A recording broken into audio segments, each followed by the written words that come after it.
नमस्कार साथियों। आज फेडरल बैंक के जो मीटिंग चल रही है उनका रिजल्ट आ जाएगा रात को 11 बजे, जिससे पता चल जाएगा कि अमेरिकन इकोनॉमी का रोड मैप क्या है, ग्रोथ रेट क्या है। हालांकि जीडीपी ग्रोथ रेट उनका 1.8 है, जो काफी स्लो है। रेट कट की संभावनाएं कम है। आज ये रिजल्ट आने के बाद काफी कुछ हमें पता चल जाएगा कि आने वाले टाइम में रोड मैप एटलीस्ट क्या है। साथ के साथ जो वॉर चल रहा है उसके बारे में जानेंगे, और आने वाले टाइम में इक्विटी सिल्वर गोल्ड किस तरह से फॉर्म करेगा वॉर की सिचुएशन में, उसके बारे में डिटेल में जानेंगे। साथ के साथ और भी ऐसे सिचुएशन में क्या अपॉर्चुनिटी बन रही है सिल्वर ईटीएफ, गोल्ड ईटीएफ के अलावा और कौन कौन से ऐसे ईटीएफ हैं जिनको आप पिक करके एडवांटेज ले सकते हो, उसके बारे में बात करेंगे दोस्तों। आइए शुरू करते हैं अमेरिका से ही, क्योंकि वहीं सबसे पहले फेडरल बैंक का आज डिक्लेरेशन आएगा। तो रेट कट की संभावनाएं कम है, क्योंकि वॉर के कारण वहां पे महंगाई बढ़ा हुआ है। जीडीपी का जो ग्रोथ रेट है उनका 1.8 है, और कर्ज का जो लेवल है अमेरिका का बहुत ज़्यादा है। तो रेट कट तो वहाँ पे नहीं होगा, जिससे कोई बहुत ज़्यादा इम्पैक्ट आपको प्राइजेज में नहीं देखने को मिलेगा, चाहे सिल्वर गोल्ड या इक्विटी हो, कहीं पे भी। अब वार की अगर बात करें तो इजराइल ने कहा है कि उन्होंने ईरान के किसी चीफ कमांडर को मार गिराया है, जिसके बाद में वॉर और एस्केलेट हो गया। ईरान ने अलग अलग यूएस के बेसिस पे गल्फ कंट्रीज में और ईरान के ऊपर जबरदस्त तरीके से अटैक किया है दोस्तों। तो वॉर यहाँ से और एस्केलेट होता हुआ दिखाई दे रहा है।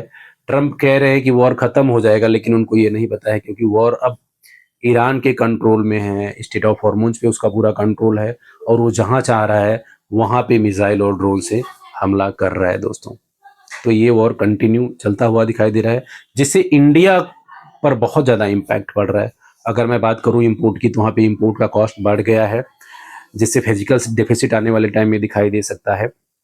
ग्रोथ कम हो जाएगा कंपनीज का, क्योंकि महंगाई बढ़ रहा है दोस्तों। साथ के साथ अगर मैं बात करूं एक्सपोर्ट की, तो वहाँ पे भी इंडिया का काफ़ी इम्पैक्ट है, क्योंकि गल्फ कंट्रीज में चाहे आपका फ्रूट्स हो, वेजिटेबल्स हो, या बहुत सारे ऐसे प्रोडक्ट जो गल्फ कंट्री में इंडिया एक्सपोर्ट कर रहा था, वो पूरा का पूरा बंद पड़ा है। सारे शिपमेंट अलग अलग पोर्ट के इंडिया पे खड़े हैं। तो आने वाले टाइम में जो रेमिटांस आ रहा था स्पेशली डॉलर में, वो कम हो जाएगा कहीं ना कहीं। तो इंडिया का यहाँ पे थोड़ा सा ग्रोथ रेट स्लो होने के भी चांसेस हैं, और महंगाई भी बढ़ने के पूरे पूरे चांसेस हैं। तो ऐसे सिचुएशन में आप कहाँ पर अपॉर्चुनिटी आपके लिए बन रहा है, इसके बारे में भी बात करेंगे दोस्तों। वीडियो को अंत तक देखिएगा, और लाइक करिएगा, शेयर करें और सब्सक्राइब जरूर करें दोस्तों। अब आइए बात करते हैं सिल्वर और गोल्ड के और मार्केट के बारे में।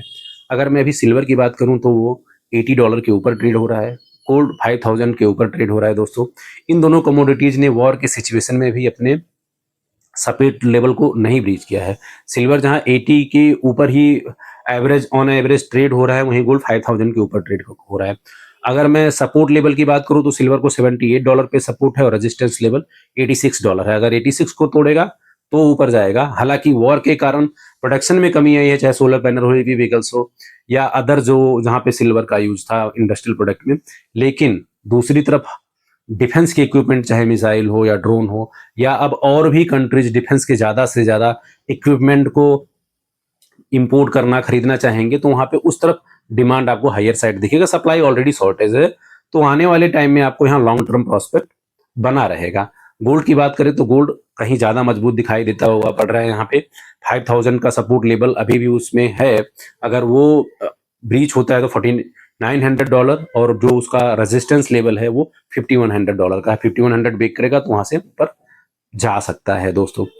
और जो अदर अभी एडवांटेज आपको मिल सकता है ऐसी सिचुएशन में दोस्तों, उसके बारे में बात करते हैं। सबसे पहले बात करते हैं निफ्टी ईटीएफ के बारे में। निफ्टी ईटीएफ में अगर आप चंक्स में इन्वेस्ट करते हैं, तो ऐसी सिचुएशन में जहां इंडिया की टॉप कंपनीज के शेयर के प्राइजेस गिरे हुए हैं, तो आपका इन्वेस्ट इंडिया के टॉप 50 कंपनी में हो जाएगा।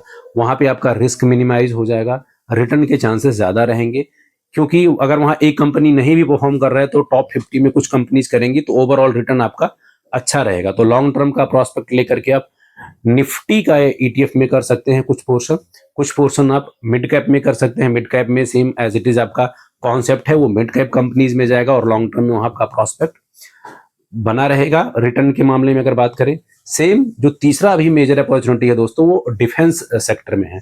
तो आप डिफेंस का भी ईटीएफ बाय कर सकते हैं, क्योंकि अभी जिस तरह से वॉर का सिचुएशन है, और रसिया ने ये कहा है कि वो क्यूबा के साथ पूरी तरह से खड़ा हुआ है जिस तरह से अमेरिका ने वेनेजुला के बाद में क्यूबा का बोला था कि क्यूबा को कैप्चर कर लेंगे, तो रसिया का यहाँ स्टेटमेंट आया है। रसिया और चाइना पहले से ईरान को सपोर्ट कर रहे हैं, जिसके कारण उन्होंने इंटेलिजेंस साझा किया ईरान के कारण, जिसके कारण ईरान ने यूएस के अलग अलग बेसिस पे उनके बड़े डिफेंस इक्विपमेंट को ध्वस्त किया। तो रसिया ने ईरान के बारे में कुछ नहीं बोला, लेकिन पीछे से सपोर्ट कर रहा है। क्यूबा के बारे में उन्होंने खुल करके स्टेटमेंट दिया है। तो आने वाले टाइम में जियोपॉलिटिकल टेंशन पूरी तरह से बना रहेगा, और इस तरह से स्टेटमेंट आ रहा है तो कहीं ना कहीं आने वाले टाइम में वॉर होने के चांसेस और भी दिखाई देने लगेंगे, क्योंकि ट्रम्प हैं, अगर वो एक तरफ से उनका कहीं पे एक वॉर क्लोज होता है तो वो दूसरी तरफ फ्रंट खोल देते हैं। जैसे अपने वेनेजुला को खत्म होते हुए देखा, तुरंत ईरान पे अटैक कर दिया उन्होंने। ईरान के बाद अब लगातार क्यूबा के बारे में बोल रहे हैं। तो डिफेंस ईटीएफ, निफ्टी 50 ईटीएफ और मिड कैप ईटीएफ आपके लिए एक बेहतर ऑप्शन हो सकते हैं लॉन्ग टर्म के लिए, क्योंकि मार्केट अभी हाई वोलेटाइल है।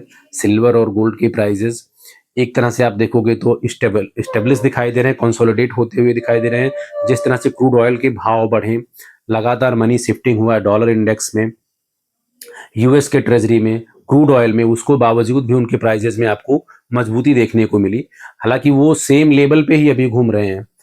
अगर आप और ऑप्शन के लिए देख रहे हैं तो आपके लिए ये 3 ETF बहुत ही अच्छा हो सकता है लॉन्ग टर्म प्रोस्पेक्ट के लिए, रिटर्न के मामले में, स्टेबिलिटी के मामले में, और मिनिमम रिस्क और मैक्सिमम रिटर्न का एडवांटेज आपको यहाँ पे मिल सकता है दोस्तों। तो ओवरऑल सिचुएशन ये है, यूएस का हालात खराब है जैसा मैंने वीडियो में बताया है। ईरान, इजराइल और अमेरिका के बीच का जो वार है और इंटेंसिफाई होता हुआ दिखाई दे रहा है। साथ के साथ जियोपॉलिटिकल टेंशन के साथ अगर अपने पोर्टफोलियो को डाइवर्सिफाइड करते हैं निफ्टी ईटीएफ में, मिड कैप में और डिफेंस में, तो आने वाले टाइम में आपके लिए एक अच्छा प्रॉस्पेक्ट बन सकता है दोस्तों। आज के वीडियो में इतना ही, मिलते हैं नेक्स्ट सेशन में। Thank you.